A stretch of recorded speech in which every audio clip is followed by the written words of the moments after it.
Going to Africa. We are following Uh-oh. along with Elder Uh-oh. Cunningham and Elder Price, and we are now Uh-oh. going to Uganda. Uganda. In this part of Africa, we all have a say. Whenever something bad happens, we just throw our hands to the sky and say, Hasa Diga Eebowai. Hasa Diga Eebowai? It's Hasa the only way to Diga get through Eebowai. all these troubled times. Okay, guys, we're There's gonna find war, out. Poverty, famine. What does Hasa But Diga having a Eebowai mean? saying makes it All been all waiting. seem better. There isn't enough food to eat. Hasa Diga Eebowai. People are starving in the street. Hasa Diga Eebowai.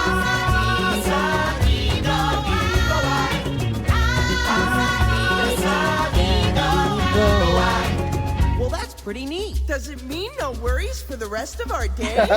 Kind Hakuna Matata. I know. of. We've had no rain in several days. Hasa Diga Eebowai. And 80% of us have AIDS. So at this point, Elder Price Yeah. and Elder Cunningham has joined them now, singing, Yeah. haven't they? Yeah. So Yeah. it's like, oh, it's kind of like They're that. getting into it. They're getting Yeah. into it. They're getting into the groove. You know, Absolutely. they're getting the They're like, okay. the cultural exposure. Yeah. Exactly. Yeah. Just like Lion King. Many young girls here get circumcised. The clits get cut right off. Well, And so we sail up to the sky. Hasa Diga Hasa Diga Eebowai. Eebowai. Hasa Diga Eebowai. Hasa Diga Eebowai. now you try.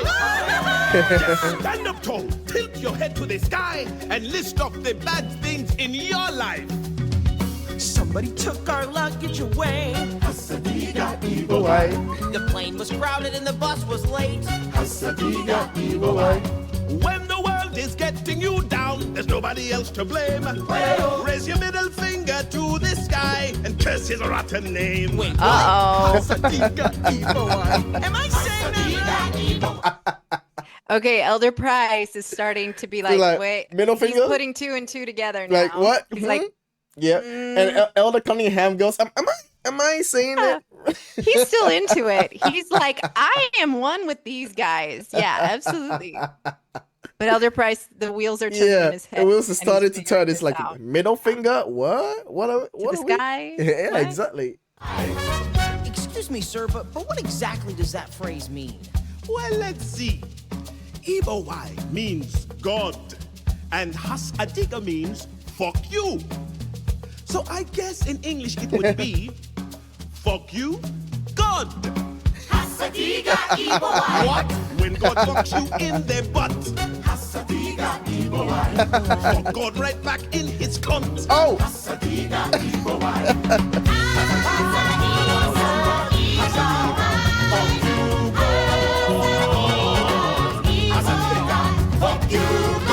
now I must say, when I was watching the musical, Yeah. this was probably one of the uncomfortable moments for me. Yes. I because remember you telling me that. because of how I grew up and knowing And knowing what? and knowing what it meant to me.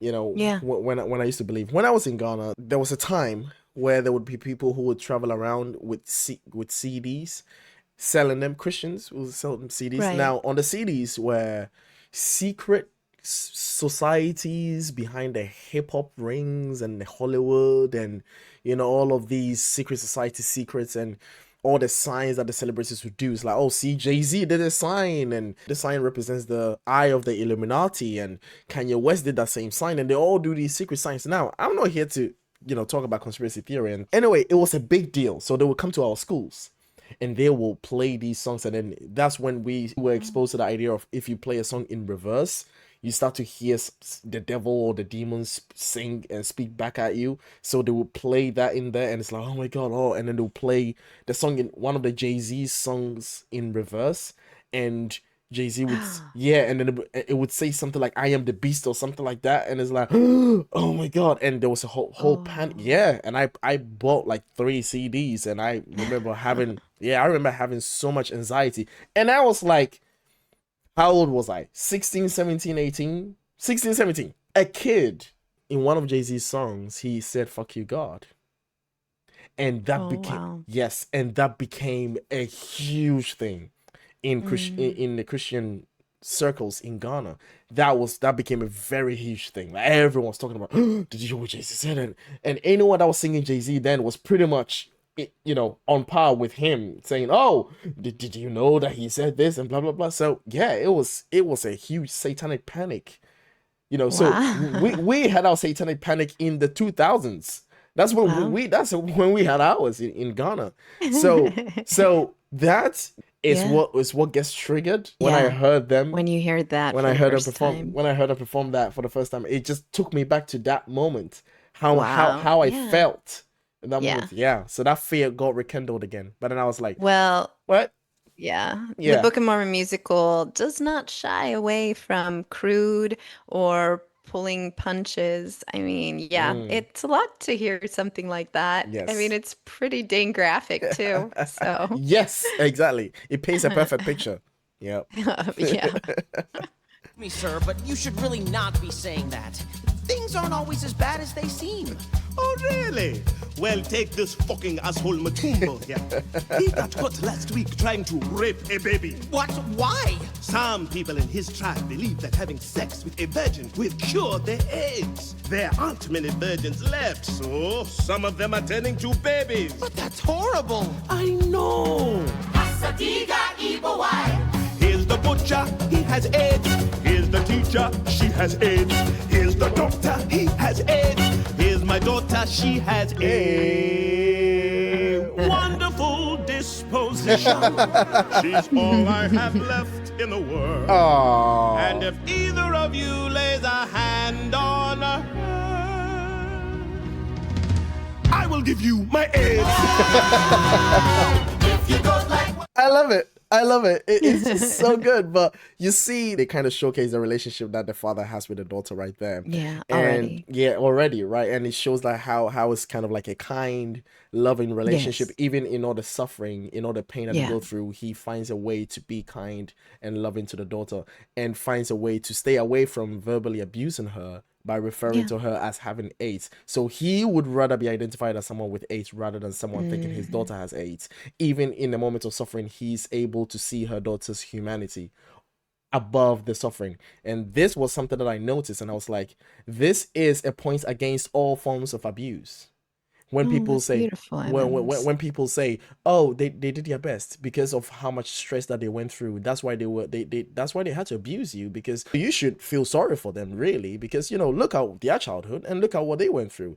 That's why they should abuse you, because, you know, it's like, no, there is no excuse for abuse, regardless of what you're going through. People find ways to be kind to their children, regardless if someone has a gun to their head, they still find ways to do that. So there is no excuse on planet Earth that excuses parents abusing their kids. And if you are someone who makes excuses for that, you are an enabler. Congratulations. I really appreciate that, because I remember even in my own abusive childhood, I remember my dad would say things like, well, this is how I was raised, so therefore this is why I'm basically doing this to you. Yeah, that was something that I always heard, almost as if I needed to feel sorry have for them. more.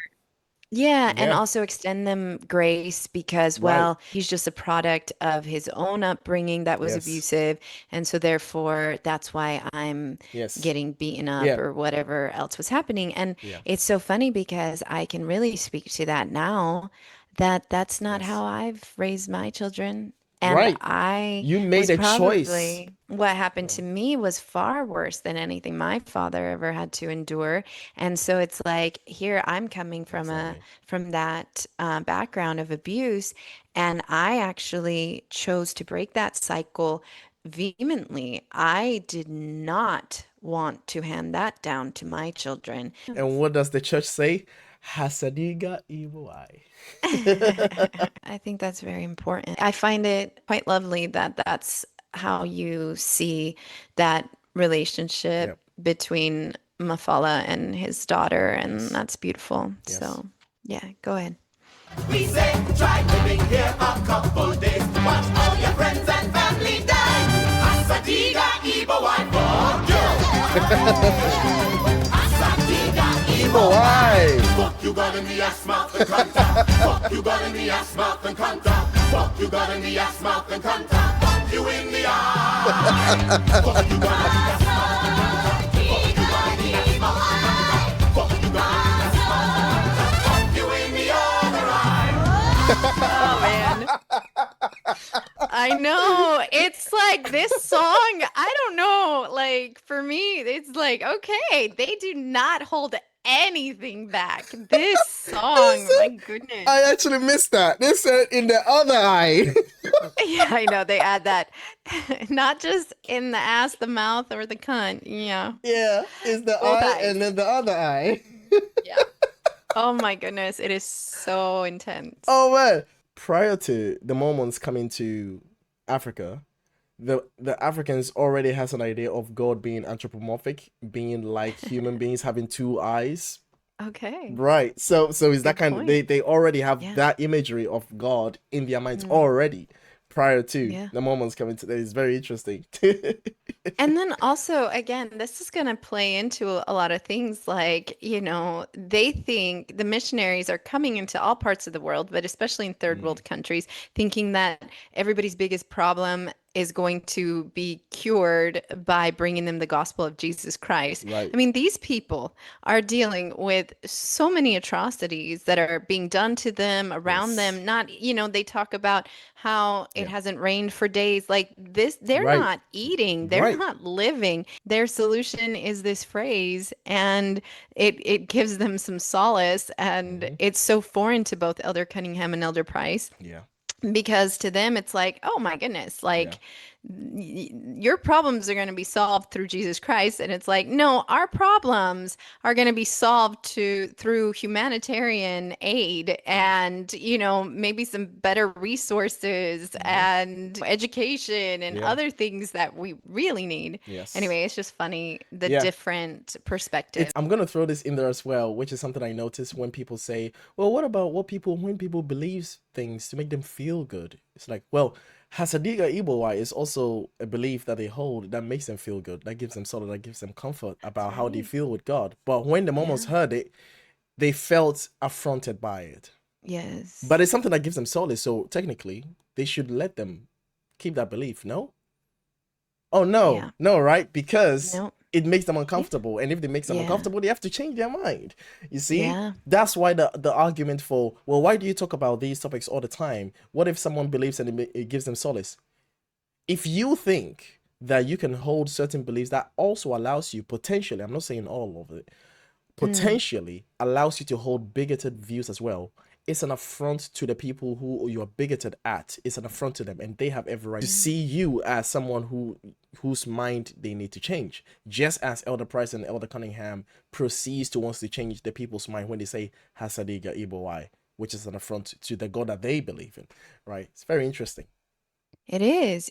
And they come in and they're wanting to erase the culture and the way of thinking and living of this people by coming in. And, we can talk about the whole white savior complex about how they're coming in and they're going to save these savages that are saying, horrible things to God and completely not showing empathy or understanding of this culture. I mean, for goodness sakes, their education is the Lion King, and they have no idea the real world problems that these people are facing. And the musical obviously doesn't touch on how the bigger problem is that these white middle class Mormon boys are going into these areas and trying to then impose on them a standard of living and being and thinking and dressing that just is not their experience of the people in these villages. And yet they're being told, but this is the higher way. Yes. This is the better way to live. And you want this, you want to be a part of this. And this is how you get to be like us. And we're better than you in essence. Yes. Yeah.